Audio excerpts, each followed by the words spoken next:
Hello everyone. Today let us continue with the other functions of entrepreneurs.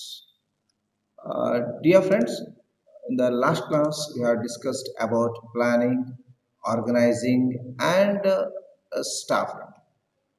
Today let us discuss about directing and controlling. The directing is a very important managerial function of entrepreneur.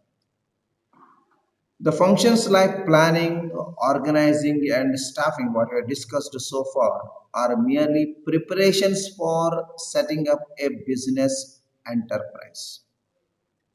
The directing function of entrepreneur actually starts the setting up of enterprise. Under the directing function, the entrepreneur guides, counsels, teaches, stimulates, and activates his or her employees to work efficiently to accomplish the set objectives. So it is concerned with carrying out the desired plans. It's moving to action and supplying simulative power to the group. Friends, let me share one beautiful story with regard to the direction. ಇದು ಈ ಕತೆ ನೀವು ಕೇಳಿರ್ಬೋದು. ಈ Japan ದೇಶದಲ್ಲಿ ಒಂದು ಸಣ್ಣ ಹುಡುಗ ಇದ್ದ. ಅವನಿಗೆ ಕರಾಟೆ ಚಾಂಪಿಯನ್ ಆಗಬೇಕು ಅನ್ನೋದು ಒಂದು ತುಂಬ ಆಸೆ. ಸೊ ಡೈಲಿ ಅವನು ಕರಾಟೆ ಕ್ಲಾಸಿಗೆ ಹೋಗ್ತಿದ್ದ. ಒಂದ್ಸಲ ಅವನು ತಂದೆ ತಾಯಿಯರ ಜೊತೆ ಪ್ರವಾಸಕ್ಕೆ ಹೋಗ್ತಾ ಇರಬೇಕಾದ್ರೆ ಇವರು ಕಾರಿಗೆ ಆಕ್ಸಿಡೆಂಟ್ ಆಗೋಯ್ತು. ಆ ಹುಡುಗ ಬದುಕಿದ್ದೇ ಹೆಚ್ಚು. ಆದರೆ ಅವನ ಲೆಫ್ಟ್ ಎಡಗೈಗೆ ಸಿಕ್ಕಾಪಟ್ಟೆ ಬಲವಾದ ಪೆಟ್ಟು ಬಿದ್ದು ಅವನ ಭುಜದ ಎಲುಬೆಲ್ಲ ಪುಡಿ ಪುಡಿಯಾಗಿ ಅವನ ಪೂರ್ತಿ ಕೈಯನ್ನು ಭುಜದ ತನಕ ಕತ್ತರಿಸ್ಬೇಕಾಯ್ತು. ಆಪರೇಷನ್ ಎಲ್ಲ ಆದಮೇಲೆ ಅವನಿಗೆ ಎಚ್ಚರ ಆಯಿತು. ಎಚ್ಚರ ಆದಮೇಲೆ ಹುಡುಗನಿಗೆ ತುಂಬ ಆಘಾತ ಆಯಿತು. ಯಾಕೆಂದರೆ ಕೈಯನ್ನು ಕಳೆದುಕೊಂಡ ದುಃಖದೊಂದಿಗೆ ನಾನಿನ್ನು ಕರಾಟೆ ಚಾಂಪಿಯನ್ನೇ ಆಗುವಂಥ ಅವಕಾಶವನ್ನು ಕಳ್ಕೊಂಡಲ್ಲ ಎಂಬ ಒಂದು ದುಃಖ ಸೇರಿತ್ತು ಅವನಿಗೆ. ತುಂಬ ಡಿಪ್ರೆಷನ್ನಿಗೆ ಹೋಗಿ ಹೊರಗೆಲ್ಲೂ ಹೋಗ್ದೇನೆ 1 ವರ್ಷ ಅವನು ಮನೆಯಲ್ಲೇ ಉಳ್ಕೊಂಡ. ಒಂದಿನ ಕರಾಟೆ ಕಲಿಸ್ತಾ ಇರುವಂಥ ಗುರುಗಳು ಮನೆಗೆ ಬಂದ್ರಂತೆ. ಯಾಕೆ ನೀನು ಕರಾಟೆ ಕ್ಲಾಸಿಗೆ ಬರ್ತಾ ಇಲ್ಲ? ಹುಡುಗ ಅಳ್ಲಿಕ್ಕೆ ಸ್ಟಾರ್ಟ್ ಮಾಡಿದ. ಕೇಳಿದವನು ಗುರುಗಳ ಹತ್ರ, ಗುರುಗಳೇ ತಮಾಷೆ ಮಾಡ್ತಾ ಇದ್ದೆ, ಒಂದು ಕೈ ಇಲ್ಲದೆ ನಾನು ಕರಾಟೆ ಹೇಗೆ ಮಾಡಿ? ಆಗ ಗುರುಗಳು ಅವನ ಹೆಗಲ ಮೇಲೆ ಕೈ ಹಾಕಿ ಹೇಳಿದ್ರು, ನಾನು ಹೇಳೋದನ್ನ ಸರಿಯಾಗಿ ಕೇಳು. ನಾನು ನಿನಗೆ ಒಂದೇ ಒಂದು ಪಟ್ಟನ್ನು ಹೇಳ್ಕೊಡ್ತೇನೆ. ಓನ್ಲಿ ಒಂದು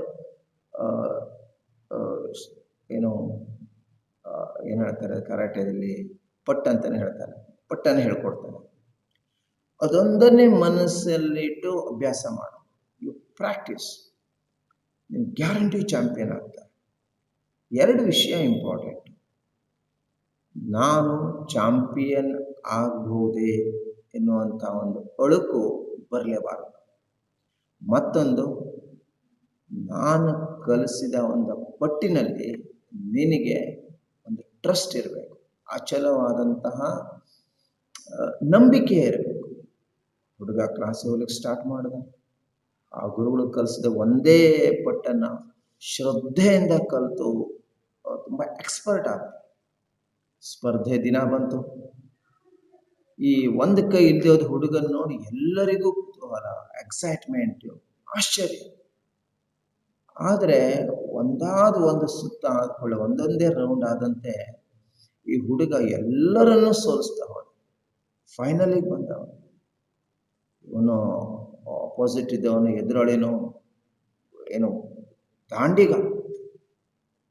ಅವನು ಹೇಳ್ದ, ಮಗು ನೀ ಇಲ್ಲಿ ತನಕ ಸಾಧಿಸಿ ಸಾಕು, ಹೇಗೂ ಫೈನಲಿಗೆ ನೀನು ಬಂದಿದೀಯ, ಮತ್ತೆ ಈ ಲಾಸ್ಟ್ ಈ ಫೈನಲಲ್ಲಿ ನೀ ಪೆಟ್ಟಾಗೋದು ಬೇಡ ನಿನಗೆ ಹೇಳಿ. ಜನರು ಹಾಗೆ ಅಭಿಪ್ರಾಯಪಟ್ಟರು. ಸಾಕು ಇಲ್ಲಿವರೆಗೆ ಬಂದಿದ್ದವನು, ಸುಮಾರು ಎಲ್ಲ ರೌಂಡು ಗೆದ್ದಿದ್ದಾನೆ, ಬಿಟ್ಟು ಕೊಡೋದು ಬೆಸ್ಟು ಅಂತ. ಯಾಕಂದ್ರೆ ಆ ಹುಡುಗ ಒಂದು ಕೈ ಇಲ್ಲ, ಆ ದೈತ್ಯನ ಜೊತೆಗೆ ಹೇಗೆ ಫೈಟ್ ಮಾಡ್ಲಿಕ್ಕೆ ಆಗ್ತದೆ ಅಂತ. ಸೊ ಹುಡುಗ ಹೋಗಿ ಗುರುಗಳ ಹತ್ರ ಕೇಳ. ಗುರುಗಳು ಹೇಳಿದ್ರು, ನಿನ್ನಲ್ಲಿ ನಂಬಿಕೆ ಇರಲಿ, ಪಟ್ಟಿನಲ್ಲಿ ಶ್ರದ್ಧೆ ಇರಲಿ. ಪಂದ್ಯ ಶುರುವಾದ ಸ್ವಲ್ಪ ಟೈಮಲ್ಲೇ ಆಯ್ತಾ, ಏನು ಇಬ್ಬರಲ್ಲೂ ತುಂಬ ಕಾಂಪಿಟೇಷನ್ ಆಯಿತು. ಏನೋ ಎಲ್ಲ ಜನ ಎಲ್ಲ ಎಕ್ಸೈಟ್ಮೆಂಟಿಂದ ನೋಡ್ತಾ ಇದ್ದಾರೆ ಯಾರು ವಿನ್ ಆಗ್ತಾರೆ ಅಂತ. ಎನಿ ಗೆಸಸ್ ಏನಾದರೂ ನಿಮ್ಮ ಮನಸ್ಸಲ್ಲಿ ಬಂದಿರ್ಬೋದು, ಯಾರು ವಿನ್ ಆಗಿರ್ಬೋದು ಅಂತ ಅಲ್ವಾ. ಆದರೆ ದಾಂಡಿಗ ಸೋತ್ ಹೋದ. ಜನ ಎಲ್ಲ ಏನು ಆಶ್ಚರ್ಯ ಪಟ್ಬಿಟ್ರು.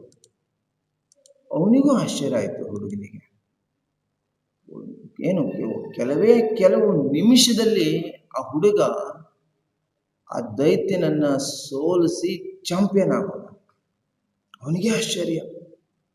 ಓಡ್ ಹೋಗಿ ಗುರುವಿನ ಕಾಲ ಮೇಲೆ ಬಿದ್ದು ಕೇಳ್ದ, ಇದು ಆದದ್ದು ಹೇಗಾಯ್ತು ಇದನ್ನ?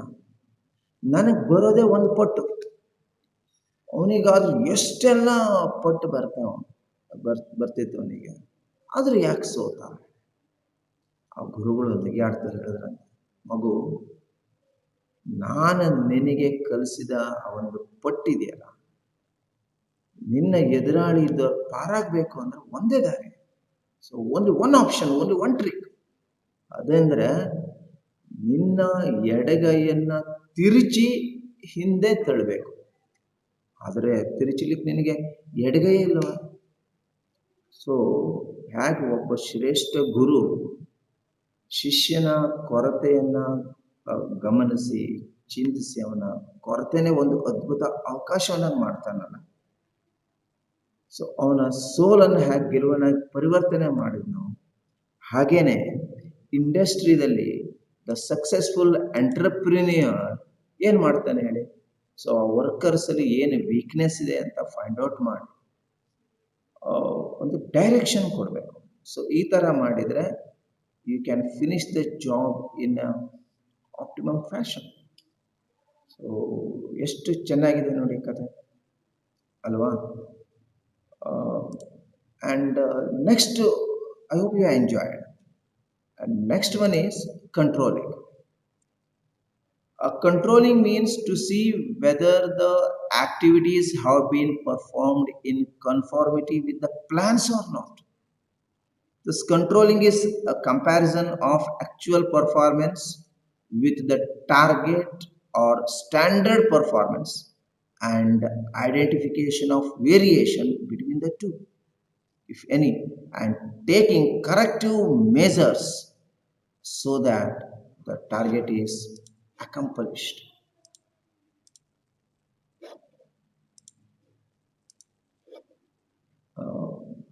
ಇದು 2 ಪಾಯಿಂಟ್ ನಿಮಗೆ ಅರ್ಥ ಆಯ್ತು ಅಂತ ಅನ್ಕೊಂಡಿದ್ದೀನಿ ನಾನು. Let me share another story. ಆಗೆಲ್ಲ ರಾಜರಿದ್ದಂಥ ಕಾಲ ಮೊದಲು. ಆದರೆ ಕಾಶಿ ಇಲ್ಲಿ ಮಾತ್ರ ರಾಜರೇ ಇರಲಿಲ್ಲಾಗಿತ್ತಂತೆ. ಇದಕ್ಕೊಂದು ಕಾರಣ ಇತ್ತು. ಮೊದಲಿದ್ದ ರಾಜಂಗೆ ಮಕ್ಕಳು ಇರಲಿಲ್ಲ. ಸೊ ಅವನೇನು ಮಾಡೋದು, ಒಂದು ಸಂವಿಧಾನವನ್ನ ರಚನೆ ಮಾಡಿ ದೇಹತ್ಯಾಗ ಮಾಡಿಬಿಟ್ಟಿದ್ದ. ಅದರ ಪ್ರಕಾರ ಅರಮನೆ ಮುಂದೆ ಕಟ್ಟಿದ ಗಂಟೆಯನ್ನ ಬಾರಿಸಿದ ಯಾರು ಬೇಕಾದರೂ ರಾಜ ಆಗ್ಬೋದು. ಆದ್ರೆ ಒಂದು ಕಂಡೀಷನ್, ಅವನ ಪೀರಿಯಡ್, ಅವನ ಅವಧಿ ಕೇವಲ 2 ವರ್ಷ. ಅವಧಿ ಮುಗಿದ ನೆಕ್ಸ್ಟ್ ಡೇನ ಆ ರಾಜನನ್ನ ಒಂದು ನಾವೆಯಲ್ಲಿ ಕೂಡಿಸ್ಕೊಂಡು ಮಂತ್ರಿಗಳು ಗಂಗಾ ನದಿಯನ್ನ ದಾಟಿ ಆ ಕಡೆ ಇರುವಂತಹ ಒಂದು ದಟ್ಟವಾದ ಕಾಡಿನಲ್ಲಿ ಬಿಟ್ಟು ಬರ್ತಿದ್ದಾರೆ. ಅಲ್ಲಿ ಸಿಕ್ಕಾಪಟ್ಟೆ ಏನು ಹಿಂಸ ಪ್ರಾಣಿಗಳಿದ್ವು. ಅವು ಈ ರಾಜನಾಗಿದ್ದ ಏನು ಪ್ರಾಣಿ ಸಿಕ್ಕಿದ ಕೂಡಲೇ ಅವನನ್ನು ಕೊಂದು ತಿಂದು ಹಾಕ್ಬಿಡ್ತೀವಿ. ಸೊ 2 ವರ್ಷ ನಂತರ ಅಂತ ಕ್ರೂರ ಪ್ರಾಣಿಗಳಿಗೆ ಬಲಿಯಾಗ್ಬೇಕಲ್ಲ ಅಂತ ಹೇಳಿ ಹೆದರಿಕೆಯಿಂದ ಯಾರೂ ರಾಜನಾಗ್ಲಿಕ್ಕೆ ಮುಂದೆ ಬರೋದಿಲ್ಲ. ಆದ್ರೆ ಏನ್ ಮಾಡೋದು, ನಿಯಮನೇ ಹಾಗೆಲ್ಲ. ಸೊ ಮಂತ್ರಿ ಯಾರಾದ್ರೂ ರಾಜ ಆಗ್ಲಿಕ್ಕೆ ಬರ್ತಾನೋ ಅಂತ ಕಾಯ್ತಾ ಇದ್ದೆ. ಯಾಕಂದ್ರೆ ನಡಿಲೇಬೇಕು ರಾಜ್ಯ. ಒಂದಿನ ಮಧ್ಯಾಹ್ನ ಗಂಟೆ ಆಯ್ತು. ಮತ್ತಾರೋ ರಾಜನಾಗ್ಲಿಕ್ಕೆ ಆಸೆಯಿಂದ ಬಂದಿದ್ದಾರೆ ಅನ್ಕೊಂಡು ಮಂತ್ರಿ ಹೋಗಿ ನೋಡಿದ್ರೆ ಒಬ್ಬ ಭಿಕ್ಷುಕ ಗಂಟೆ ಬಾರಿಸ್ತಾ ಇದ್ದಾನೆ. ಮಂತ್ರಿ ಕೇಳ್ದವನಿಗೆ, ಗಂಟೆ ಬಾರಿಸಿದ್ರೆ ಏನು ಅರ್ಥ ಗೊತ್ತಿದ್ಯಾ ನಿನಗೆ? ಆಗ ಅವನು ಗಂಭೀರವಾಗಿ ಹೇಳ್ದವನು, ಭಿಕ್ಷುಕ, ನಾನ್ ರಾಜನಾಗ್ಬೇಕಂತ ಆಸೆ ಇದೆ ನನಗೆ, ಗೊತ್ತು ಉಂಟು, ಅದಕ್ಕೇನೆ ಗಂಟೆ ಬಾರಿಸ್ತಾ ಇದ್ದೇನೆ ಅಂತ. 2 ವರ್ಷ ನಂತರ ಏನಾಗ್ತದೆ ಗೊತ್ತಿದ್ಯಾ ಅಂತ ಮತ್ತೆ ಮಂತ್ರಿ ಕ್ವಶನ್ ಮಾಡ. ಗೊತ್ತುಂಟು, ನನ್ನನ್ನು ಕಾಡಿನಲ್ಲಿ ಬಿಡ್ತೀರಾ, ಮತ್ತೇನ್ ಮಾಡೋದು? ಮಂತ್ರಿಗಳನ್ನು ಅರಮನೆ ಕರ್ಕೊಂಡು ಹೋಗಿ ಅವನಿಗೆ ಅಭ್ಯಂಜನ ಸ್ನಾನ ಮಾಡಿಸಿ ಮರುದಿನ ಅವನಿಗೆ ಪಟ್ಟಾಭಿಷೇಕವನ್ನ ಮಾಡಿದ್ರು. ಎಲ್ಲರಿಗೂ ಆಶ್ಚರ್ಯ ಆಗುವಂತ ಅವನ ರಾಜ್ಯ ಚೆನ್ನಾಗಿ ರಾಜ್ಯಭಾರ ಮಾಡಿದ. ಮಂತ್ರಿಗಳು ತುಂಬಾ ಚಿಂತೆ ಮಾಡ್ಲಿಕ್ಕೆ ಸ್ಟಾರ್ಟ್ ಮಾಡೋದು. ಆ 2 ವರ್ಷದ ಅವಧಿ ಆ ಕಂಡೀಷನ್ ಇಲ್ಲದೆ ಹೋಗಿದ್ರೆ ಇವನ್ನೇ ರಾಜನಾಗಿ ಮುಂದುವರಿಸಬಹುದಿತ್ತು. ಅದ್ರ ಕಾಯ್ದೆ ಅಂದ್ರೆ ಕಾಯ್ದೆ, ಅದನ್ನು ಉಲ್ಲಂಘನೆ ಮಾಡೋ ಹಾಗಿಲ್ಲ. 2 ವರ್ಷದ ಗಡುವು ಮುಗಿತಾ ಬಂದಾಗ ಮಂತ್ರಿ ರಾಜನಿಗೆ ವಿಷಯವನ್ನ ನೆನಪಿಸಿದ್ರು. ರಾಜರೇ, 2 ವರ್ಷ ಆಗ್ತಾ ಬಂತು, ನಂಗೆ ನೆನಪಿದೆ. ಆದ್ರೆ ಅವನ ಮುಖದಲ್ಲಿ ಆ ಥರದ್ದು ಏನು ಆಪ್ಷನ್ಸ್, ಆ ಥರ ಟೆನ್ಷನ್ ಆಗಲಿ ಆ ಥರದ್ದು ಏನು ಕಾಣಿಸ್ತಾ ಇಲ್ಲ. ಅವನಿಗೆ ಏನೂ ಕಾಣಿಸ್ತಾ ಇಲ್ಲ. ತುಂಬಾ ಖುಷಿಲಿದ್ದ. ಮೊದ್ಲಾದ್ರೆ ಹಾಗಲ್ಲ, ಯಾರಾದ್ರೂ ಏನು 2 ವರ್ಷ ಆಯ್ತು ಅಂದ ಕೂಡ್ಲೇನೆ